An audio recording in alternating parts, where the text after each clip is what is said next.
तो फर्स्ट नीरा बात करेंगे फिर हम। हेलो फ्रेंड, मेरा नाम नीरा पांडे है और सबसे पहले हम ईश्वर को धन्यवाद देते हैं कि हमें ऐसी अपॉर्चुनिटी मिली और उसके बाद हम अपने माता पिता और सबसे ज़्यादा हम धन्यवाद देंगे भाभी सुनीता भाभी को और भैया को प्रेम भाभी कि जिनके जिस वृक्ष के नीचे होकर हम लोग इतना आगे बढ़ रहे हैं। और मेहनत तो सभी करते हैं, कहीं ना कहीं मेहनत करते हैं और हम लोग मेहनत कर रहे हैं, हमें गाइडलाइन मिल रही है। अगर हम लोग कहीं नहीं सक्सेस होते हैं तो भैया भाभी से पूछते हैं, भाभी से तो हम कभी भी फ़ोन कर लेते हैं, कहीं भी रहती हैं तो बात करके मुझे बता देती हैं, हाँ नीरम हम तुम्हारे साथ हैं, आप कर लोगे। तो वो मेरे साथ रहती हैं, इसलिए मुझे कभी ये नहीं फील होता कि हम अकेले हैं। और सबसे बड़ी चीज़ है हमारी टीम है। टीम में हमारी छोटी टीम है, बहुत बड़ी टीम नहीं है हमारी, लेकिन उस टीम को लेके जो भी लेडीज़ हैं हम सब लोग मिलके एक साथ होके बहुत बड़ा काम कर रहे हैं। इस प्रोडक्ट को ले रहे हैं, बेच रहे हैं और लोगों की हेल्प कर रहे हैं। अभी जो ये समय चल रहा है इसके लिए तो अभी क्या कहना है, डॉक्टर भी फेल हैं, लोग डॉक्टर के पास जा नहीं रहे हैं, लेकिन हम लोगों को इतनी बड़ी अपॉर्चुनिटी मिल रही है कि हम लोग अपने सप्लीमेंट को लेके उन लोगों के दरवाजे पे जा रहे हैं और लोगों को फुल वेल कर रहे हैं, अच्छा उनको बना रहे हैं जो भी है। और सबसे बड़ी चीज़ ये है कि हम सबकी हेल्प कर रहे हैं और हमारी टीम भी, हम एक दूसरे से पूछते हैं, हमें नहीं आता तो हम दूसरों से पूछ लेते हैं, कोई भी हेल्प करने के लिए तैयार रहता है। और साथ में हमारे बच्चे हैं जिसको लेके हम बहुत आगे बढ़ रहे हैं। और भैया का तो बहुत बहुत धन्यवाद, मोहम्मद भैया का, बाकी प्रथम बोलेंगे अभी। Thank you Meera, thank you. क्या बोलूँ, तुलसीदास जी ने बहुत बड़ा, क्या बोलूं क्या नीरा, तो सबके सामने आई लव यू बोलो। थैंक यू भैया। चलिए मीरा आई लव यू। नहीं बोल रहे हैं। बचपन में शादी हो गई थी तो अभी ने लव यू बोलने का समय आया। दीदी अभी तक नहीं बोले हैं। दीदी अभी तक नहीं बोले बिना आई लव यू बोले हमारे त्रिमूर्ति नहीं आए, फिर भी आपके आदेश का पालन होगा। I love you Meera, thank you. किधर रहे थे? आदेश आया था ना उधर से, देख के उधर बोलना है। Love you Meera.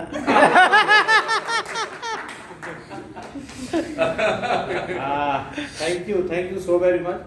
ईश्वर को धन्यवाद और मेरे माता पिता को बहुत बहुत धन्यवाद, प्रणाम, गुरु को नमन। मैं कैसे आया, क्या आया, उसका सारा श्रेय नीरा को जाता है। इस अपॉर्चुनिटी को, बाय द वे मैं अमेठी का रहने वाला हूँ।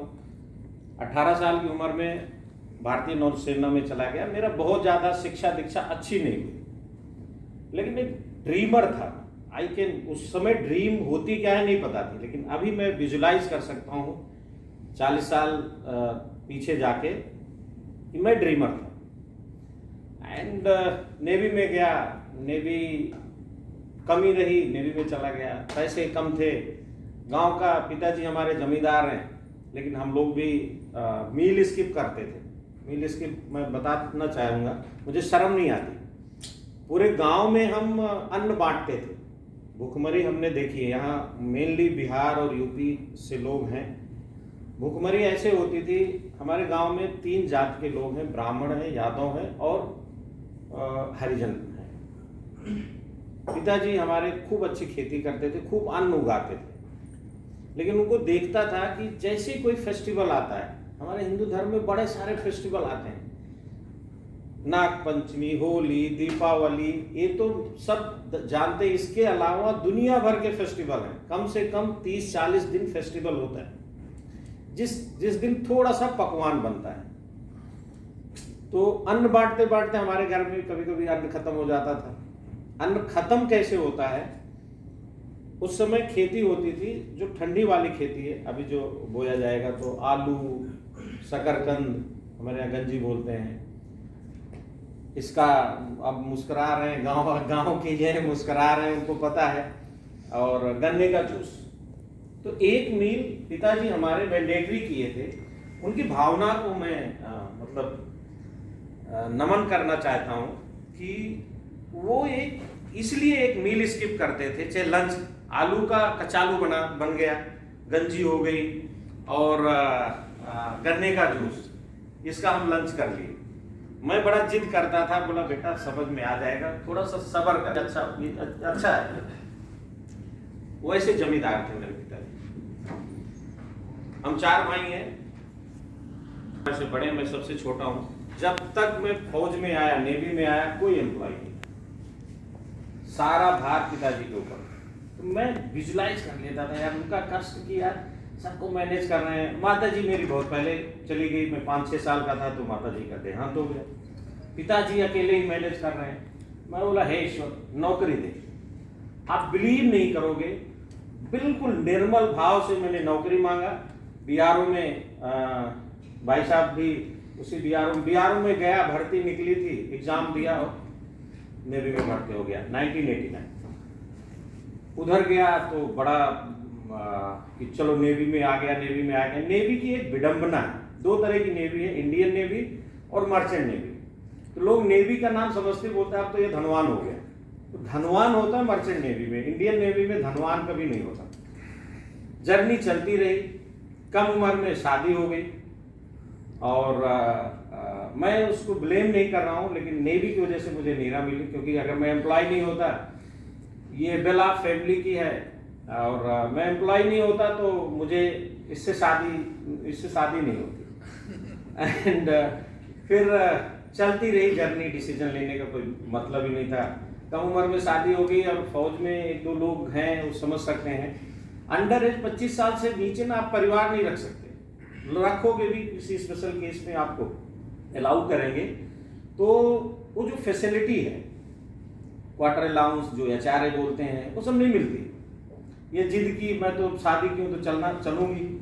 मैं चल भाई तुझे भी झेलेंगे, नेवी को झेल रहे हैं तुझे भी झेलेंगे, चल।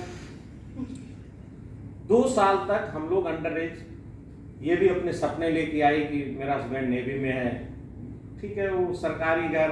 कभी कभी हम लोग कोई आता है तो रूम भी शेयर करते हैं। कहने का मतलब, रूम शेयर करने का मतलब एक ही रूम में आपका किचन भी होगा, क्यों, या फिर आप किचन के साथ एक रूम होगा। कोई बाहर से ट्रांसफर आ रहा है, फौज में थोड़ा सा एकोमोडेशन की बड़ी समस्या है।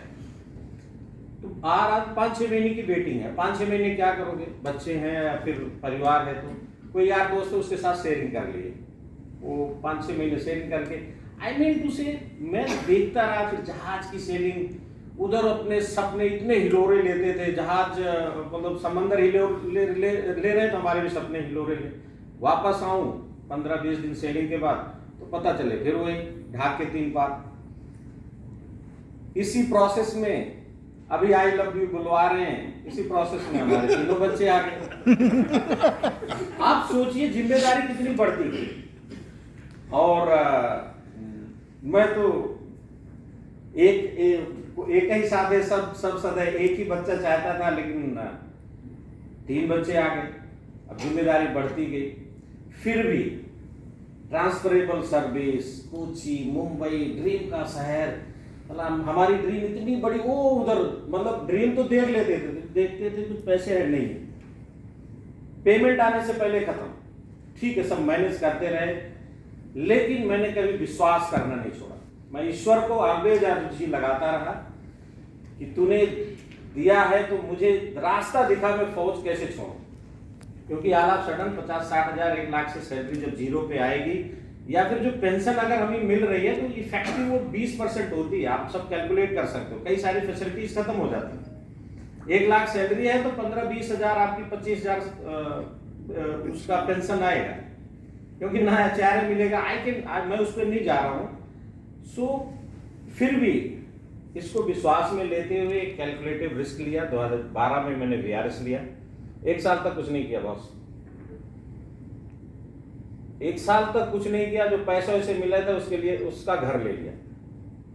टर्निंग पॉइंट वहां से आया कि मैं बोला यार सब लोग बोलते हैं धंधे में पैसा है, मैं फिर गवर्नमेंट में ही सप्लायर, कॉन्ट्रैक्टर, जो भी समझ लो, काम शुरू कर दिया। इस बिजनेस में जो प्रोडक्ट आते हैं वो इसको बहुत भाते थे। एक दो बार ट्राई भी किया, क्योंकि जब उस समय ट्राई किया जब मैं फ्री बैठा था, ट्राई भी किया, ठीक है, दो चार लोगों को इकट्ठा किया, वो नहीं हो पाया। क्यों? मेरी जरूरत, मेरे डिमांड बहुत थे और कुछ गुरुकुल ठीक नहीं मिला, मतलब पथ प्रदर्शक ठीक नहीं मिला कि अगर मैं थोड़ा भटक रहा हूं तो रास्ता पकड़ नहीं, भैया इस पे चला जाए, प्रियंवद जी के माफिक कोई मिला नहीं। लेकिन ये मुझे समझ रही थी और इसको एमवे अपॉर्चुनिटी से इतना प्यार था जिसका कोई हद नहीं। जैसे अभी दीपक बात कर रहे हैं, इन्होंने प्रियंवद को फोन लगा दिया। बॉस, अगर आप सुनीता भाभी जी को फोन लगाते ना तो प्रियंवद बाय डिफॉल्ट आ जाते। नीरा ने कुछ नहीं किया। नीरा सुनीता भाभी जी का नंबर मैनेज करके कहीं से उनको कॉल करती रही। डेट मुझे याद है, बट वो ट्रेड सीक्रेट है, अभी मैं नहीं डिक्लेयर करूंगा। मैं बड़ी पिन पे कभी डायमंड या डबल डायमंड पे डिक्लेयर करूंगा। अगस्त का महीना था। अगस्त के महीने से नीरा उनको फोन करना शुरू की, फोन उठाने। इसको यह था कि अगर एमबीए में सही कोच इनको मिल गया तो हमारी जो बची खुची ड्रीम है, बाहर विदेश यात्रा या फिर थोड़ा बेटर घर, 3 बेडरूम का है 4-5 बेडरूम का, या फिर घर है तो अब थोड़ा मतलब फ्लैट है तो घर हो गया, वो इसके अंदर इंट्यूशन था। अब ईश्वर की कृपा हुई और सुनीता भाभी जी ने फोन उठा लिया। एंड मैं तो एक चौपाई मुझे अभी भी याद आती है, उस इंसिडेंट को मैं बयान नहीं कर सकता क्योंकि ये भी 2 महीने बाद मुझे बताई कि सहज भाव से शिव धन तोरा, जनक सुता संग नाता जोड़ा। हमने तो बहुत बड़ा सोचा था कि ये कितना पापड़ बेल ली होगी, लेकिन ये बोली कि जब सुनीता भाभी जी फोन उठाई तो बोले अच्छा एक काम करो, आप अपनी पिक्स भेज दो, अब कैसे हम शुरुआत कर देंगे, हम तो जानते ही भी नहीं तुम्हें। इन्होंने बैकग्राउंड बताया कि हम लोग नेवी से हैं, रिटायर्ड होके ऑलरेडी कुछ काम कर रहे हैं और मेरे मन में है कि मैं इस बिजनेस को करूं अच्छा और आपके साथ करूं। इसने बड़ा स्मार्ट गेम खेला उनके साथ। मैं तो उस समय बोलूंगा रिक्रूट हो गई, रिक्रूट मतलब ज्वाइन कर गई। मुझे 2 महीने बाद बताई मैं आपको बहुत बड़ा बिजनेस देने वाली हूँ। क्या देगी भाई, अभी अब क्या है? बोला वही एमबीए जिसका मैं ड्रीम देखती थी। मैं बोला यार 2-3 बार ट्राई कर लिया, इधर माथा पच्ची करूं या एमबीए में करूं, नहीं हो पाएगा। क्योंकि प्रोडक्ट इसके यूजर था, हम लोग 100-200% इसका प्रोडक्ट यूज करते हैं। इसकी शुरुआत ग्लिस्टर से हुई थी। अब जब इन्होंने बोला कि मैं उनके साथ ज्वाइन कर ली हूं, तब फिर मैं बोला सबसे पहले ईश्वर को थैंक यू दिया, धन्यवाद। मैं तेरे से जो डिमांड करता था ईश्वर कि मैं इनका अर्जुन नहीं बनना चाहता, मैं इनका प्रथम बनना चाहता हूं, क्योंकि अर्जुन के मन में कभी डाउट आ गया था कि मेरे साथ श्री कृष्ण तो हैं लेकिन मैं अपनों पे गांडीव कैसे उठाऊं। तो मैं अर्जुन नहीं बनना चाहता, मैं आपका प्रथम बनना चाहता हूं। मेरे पास कभी डाउट नहीं होगा, मेरे पास, मैं 2 शब्दों के ऊपर इस बिजनेस को बिल्ड किया हूं। वो 2 शब्द हैं मेरे विश्वास। सबसे पहले तो जिस ईश्वर को अर्जी लगाता था कि मुझे एक अपॉर्चुनिटी दे, उस ईश्वर पे विश्वास, उसके बाद खुद पे विश्वास और सुनीता भाभी पे विश्वास। वो इतना सहज भाव हमारे परिवार में सुनीता मैडम से भाभी जी कब बन गई मुझे पता ही नहीं चला। एंड ये मुझे बाय डिफॉल्ट मिले। मैं आपके घर को सादर नमन करता हूं, वहां मेरी पहली मुलाकात हुई थी। सर थे, आपको सादर नमन है, और शायद उस दिन इधर कोई चेहरा नहीं। मैं इनसे बड़े चुप से मिला। मैं बोला कहाँ इतने बड़े इंसान, बड़ा बिजनेस, हम लोग तो इनके लिए पीनट हैं। लेकिन शायद बोलते भी होंगे कि वो तो ये बताएंगे प्रियंवद जी। और बिजनेस मैंने अब बिल्ड कैसे किया, मुझे मिल गया, प्लेटफॉर्म अच्छा है, प्रोडक्ट अच्छा है, इसमें 2-3 चीजें स्पिरिचुअल है जो मैं लेके चला था। नंबर 1, मेरे पिताजी का एक बहुत घनिष्ठ बिजनेसमैन है, मतलब रिटेल शॉप वाले, उन्हीं के हम उम्र के। वो बोलते हैं कि हमारे अमेठी में उनकी दुकान है। पिताजी हमारे अभी तो एज नहीं रही, थोड़ा इतने हेल्दी नहीं है, लेकिन वो इंश्योर करते थे 2 दुकान, एक ग्रोसरी की और एक कपड़े की, उन्हीं से लेना। तो मैं देखता था वो पिताजी और वो बात करते थे, तो बोले यार धंधा ना बोथ वेज करना चाहिए, मतलब दोहरा धंधा करना चाहिए। तो मुझे समझ नहीं आता था। एक दिन मैंने पिताजी से अपने पूछा, बाबू ये दोहरा धंधा क्या होता है? बोले यार दोहरा धंधा का मतलब दोगला धंधा नहीं होता। दोहरा धंधा का मतलब अगर मैं ग्राहक हूं और मैं क्रेता हूं, आप विक्रेता हो, यही शब्द थे उनके, कि अगर मैं क्रेता हूं आप विक्रेता हो तो आप अपना अंश कमाओ, लेकिन मुझे जो क्रेता के रूप में मुझे जो सर्विस दो, जो प्रोडक्ट दो, अच्छे दो। ऐसा करोगे तो आपकी खूब उन्नति होगी। इनमें बिजनेस में मैं वो फार्मूला लगाया कि प्रोडक्ट अच्छे हैं यार, पे पैकेज भी अच्छा है, कोच भी अच्छे मिल गए ईश्वर की कृपा से। अब मैं उसको नहीं बोल सकता कि मुझे अच्छा गुरु दे, कोच दे, मेंटोर दे, ये दे, वो दे। अब मैं आऊंगा 2 शब्द पे जो इस बिजनेस को हम कोशिश किए बिल्ड करने की अपने तरीके से। यहां से वो शब्द था विश्वास, खुद के ऊपर विश्वास, और इस सिस्टम पे विश्वास जो आत्मविश्वास बोलते हैं, और कर्मयोग। मैं बोला ये 2 रहेंगे तो सारी चीजें बाय डिफॉल्ट आ जाएंगी। प्रोडक्ट तो मैं वैसे भी बेचता था सरकार में, और यहाँ के प्रोडक्ट घरों में बेचना था। अब हमारा थोड़ा सा नाता रिश्ता अच्छा है, लोगों के साथ उठक बैठक अच्छा है, प्रोडक्ट बेचना शुरू कर दिया। पहले महीने शायद नवंबर था, जिस नवंबर का महीना था जब मुलाकात हुई थी, उस महीने में 4 लाख का धंधा कर गया, लेकिन BBI नहीं हुआ। प्रियंका जी का फोन आया और थोड़ा सा एनवायड हो गए, तुम्हें सिस्टम नहीं पता, तुम्हें ये नहीं पता। फिर इनसे वार्तालाप हुई एंड डिसीजन लिया इस बिजनेस को बहुत बड़ा करना है, अब बहुत बड़ा करना है।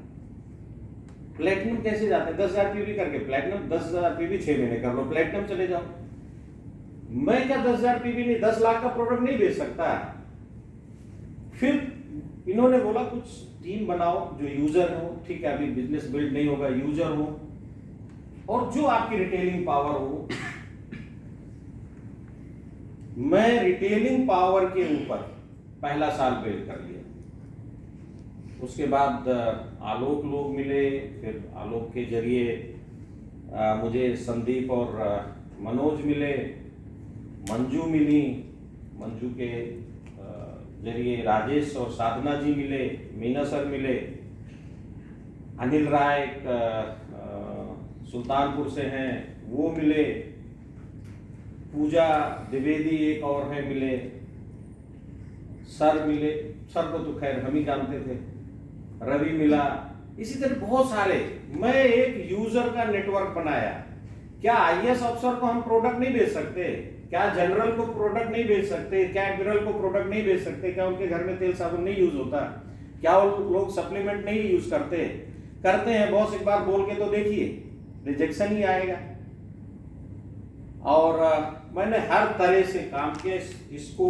जब एक पिछला साल प्लेटिनम शिप लिया तो सर के साथ एक बार सर के साथ बैठा था, इवन प्लेटिनम से पहले ही, पिछला लॉकडाउन से पहले, मार्च से पहले, आई बिलीव फरवरी में।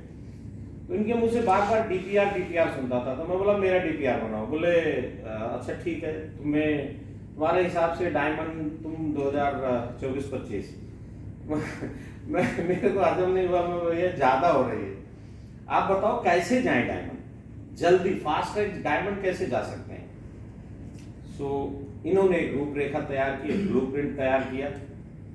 मैं भी मन ही मन अपना साल निर्धारित किया और डेट निर्धारित किया, और फिर उस यात्रा पे चल दी। आऊंगा मैं रूबी पे वापस आऊंगा। रूबी पिन उस यात्रा में एक अच्छा पड़ाव था, क्योंकि ऑलवेज बात करते हैं इस बिजनेस में 4 ही पिन होता है। प्लैटिनम या फिर फाउंडर प्लैटिनम, उसके बाद ruby, then diamond, then crown. और मैं सौभाग्यशाली रहा कि मुझे A70 में जाने का मौका मिला, हालांकि आधा बीमार ही था मैं, मेंटली उधर बहुत ज़्यादा नहीं था। मैम जानते हैं, हरकिशन सर जानते हैं, रहमान सर गए थे, झा साहब गए थे, सब जानते। मैं मतलब सो ज़्यादा लेता था क्योंकि थोड़ा PCM ले लिया, वो ले लिया, लेकिन ये समझ आ गया कि अगर इस पथ को पकड़ लिया, मैं करना क्या था। मैंने पूरे 20,000 PV का बेड़ा उठाया, मुझे इन्फ्लुएंस करने वाली डेट चाहिए थी, और वो प्रियंवद सर का और सुनीता भाभी जी का शादी की जो सालगिरह है 6 जून, मैंने वो डेट पकड़ा। मैं बोला जून में मुझे रूबी पिन चाहिए। आलोक को डिक्लेयर किया, आलोक BBI क्वालिफाई हो रहा था, आलोक डिसाइड किया कि मैं भी 18% जाऊंगा। कारवां खत्म, कारवां शुरू हो गया। आलोक के साथ एक और हमारी लेग है पूजा द्विवेदी सुल्तानपुर से, वो बोली मैं भी 12% जाऊंगा, 9% पे थी और वो भी 12%। एंड मैंने डिक्लेयर किया, एक सहज भाव में डिक्लेयर किया कि मुझे जून में जाना है। अब मैं आके बता सकता हूं कि कैसे हुआ, क्योंकि 20,000 PV, 21-22 लाख का टर्नओवर, मैं बोला कोई करे या ना करे मैं करूंगा। उस डिसीजन पे आलोक तैयार हो गए, उस डिसीजन पे मनोज संदीप तैयार हो गए, उस डिसीजन पे मंजू तैयार हो गई, उस डिसीजन पे दीपा और अविनाश तैयार हो गए, उस डिसीजन पे अनिल राय तैयार हो गए, उस डिसीजन पे, और सबसे बड़ी बात, मैंने डिसाइड किया कि मैं अपनी बेटी को इस बिजनेस का एटलीस्ट फाउंडर प्लेटिनम से गिफ्ट करूंगा। आई थी, अभी वो एंजॉय कर रही है, उसको पता नहीं है, वो शीज ब्रांड न्यू BBI पूरा बिजनेस मैंने बिल्ड किया। मुझे बोलने में शर्म नहीं है, और बिल्ड क्यों ना करूं, ये बिजनेस लेगेसी का है, उसी के लिए मैं बिल्ड कर रहा हूं। और प्रोडक्ट बेचने में अगर आप हर महीने नए कस्टमर आप क्यों नहीं सकते। रहमान साहब मेरे मान लीजिए बॉस रहे हो, मैं इनके पास बिजनेस में नहीं है, मैं इनके पास पहुंचा, अब कैसे मैं करता हूं वो थोड़ा सा जरूरी है।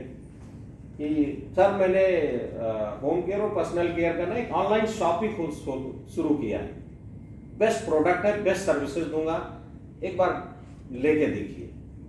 क्या बोलेंगे, नहीं यार मेरा कहीं से आता है, ऐसा नहीं सर मेरे से लेना पड़ेगा, एक बार तो लेना ही पड़ेगा।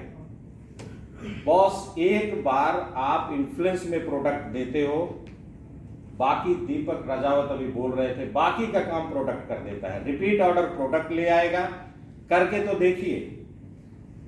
अजय जी इधर बैठे हैं, अजय जी प्रोडक्ट से इतने ज्यादा प्रभावित हुए, बिजनेस नहीं करना उनको, लेकिन उनको बोलते हैं सही प्रोडक्ट सही अच्छे लोगों के पास जाना चाहिए। ये भी एक बिजनेस करने का तरीका है। नेटवर्क निर्माण का कार्यक्रम अब मैं शुरू करूंगा। यहां तक की जर्नी मेरा फोकस था कि मैं अभी तक मेरा फोकस था मैं प्रोडक्ट का टर्नओवर करूं। यही करते करते 2,500 थैंक्स गॉड 2,500 जल्दी पूरा करो। 300-400 लोग टीम में आ गए, उसमें से 10-15 लोग सीरियस हो गए। 10-15 लोग, अगर मैं प्रेम सर बोल रहे थे अगर ये डिक्लेयर हो जाता, वो लोग अपने अपने एरिया से यहाँ आ जाते, अगर 12 घंटे का भी उनको समय होता तो। सो डिसीजन मैंने लिया, मदद ईश्वर ने की, एनर्जी सुनीता भाभी जी से मिलती है, प्रियंवद जी बाय डिफॉल्ट मिल गए मुझे। यात्रा बहुत करनी है, मैं आपका अगेन बोलता हूँ, मैं पथ ये बनाते हैं, चलता मैं हूँ, कहीं गिरता पड़ता हूँ तो अब मुझे फ्री हूँ, गिरूंगा उठाएंगे, इनकी जिम्मेदारी है। अगर कहीं गलती से कोई महीना फिसला या अलर्ट करेंगे या अगला महीना पकड़ना पड़ेगा, वो इनकी जिम्मेदारी है। मुझे तो सिर्फ कर्मयोग दिखाना है, कर्मयोग दिखाना है, कर्मयोग दिखाना है।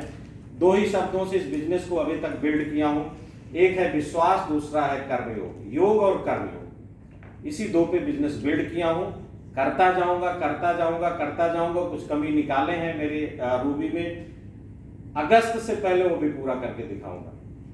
बस यही थी। और एक ही साधे सब सदे सब साधे, आगे बोलूंगा नहीं। उद्यमेन ही सिद्धंत कार्याणि न मनोरथ न सुप्तस्थ सिंहस्थ प्रविशंति मुखे मृगा। आप चाहे जितना बड़ा बिजनेस ज्वाइन कर लो, चाहे जितनी बड़ी लेगेसी बना लो, अगर लेगेसी बन गई, उद्यम नहीं है आपके अंदर, तो वो लेगेसी खत्म हो जाएगी। और अगर नहीं बनी, उद्यम कीजिए, बन जाएगी। मैं एक श्लोक जीता हूं, मैं हर अपने बात में बात करता हूं, एक श्लोक जीता हूं, उस श्लोक को मैं जरूर रिपीट करता हूं। अगर उस श्लोक को साध लिए आप अपने जीवन में, मैं तो साध चुका हूं। नॉट ओनली एमवे बिजनेस, आप रेस्ट ऑफ योर लाइफ आप सफल होंगे, आप एक अच्छे इंसान होंगे, आप एक अच्छे वक्ता होंगे, आप एक अच्छे धनी इंसान होंगे। कहते हैं धनी और वैभवी में अंतर होता है। धनी लोग धन का उपयोग करेंगे, इसी कोई जिम्मेदारी नहीं होती, लेकिन वैभवी लोग धन कम भी है तब भी अपना वैभव बरकरार रखते हैं। तो मैं एक वैभवी इंसान बनना चाहता हूं। वो श्लोक है, उत्साह संपन्न मदीर्घ सूत्रम क्रिया विधिज्ञम व्यसने सशक्तम शूरम कृतज्ञम दृढ़ हृदम चा लक्ष्मी स्वयं याति निवास है। तो उसका थोड़ा सा मैं हिंदी उसका प्रोनाउंसिएशन बताऊंगा। उद्यम, उत्साह, बी एक्साइटेड, उत्साह संपन्न, उत्साह से संपन्न रहिए। दीर्घ सूत्री कार्यक्रम बनाइए, मदीर्घ सूत्रम, DPR, long term goals, mid term goal. सा संपन्न मदीर्घ सूत्रम क्रिया विधिज्ञम, क्रियाओं की विधि को जानना आपको अति आवश्यक है। नॉलेज लीजिए, ये बिजनेस अच्छा है या नहीं है, नॉलेज लीजिए। सबसे पहले तो मैं ये बोलता हूं, आप इस बिजनेस का देखिए आपका लॉस कितना होगा। अगर लॉस बियर कर सकते हो तो आपको कोई अधिकार नहीं है अपने बीवी बच्चों का फ्यूचर ना सुधारो। अगर लॉस बियर कर सकते हो तो आइए इस बिजनेस को कीजिए। मदीर्घ सूत्रम क्रिया विधिज्ञम व्यसने सशक्तम, बुरी आदतों से दूर रहिए, व्यसनों से सशक्त रहिए, आसक्त मत होइए, बुरी आदतों से दूर रहिए। वो मेरे टीम में आ जाए, वो मेरी टीम में आ जाए, वो मेरी टीम में आ जाए, अच्छा कर रहा बुरा कर रहा, प्लीज व्यसने सशक्तम शूरम, सूरवीर होइए। कृतज्ञम, अगर किसी ने एहसान कर दिया है तो उसके एहसान को मानिए, कृतज्ञ रहिए। दृढ़ हृदम चा, अपने अंदर आत्मविश्वास रखिए। ऐसा कर लोगे तो माता लक्ष्मी स्वयं ही आपके घर में आपको वैभवी बनाने आ जाएंगे, धन के रूप में नहीं।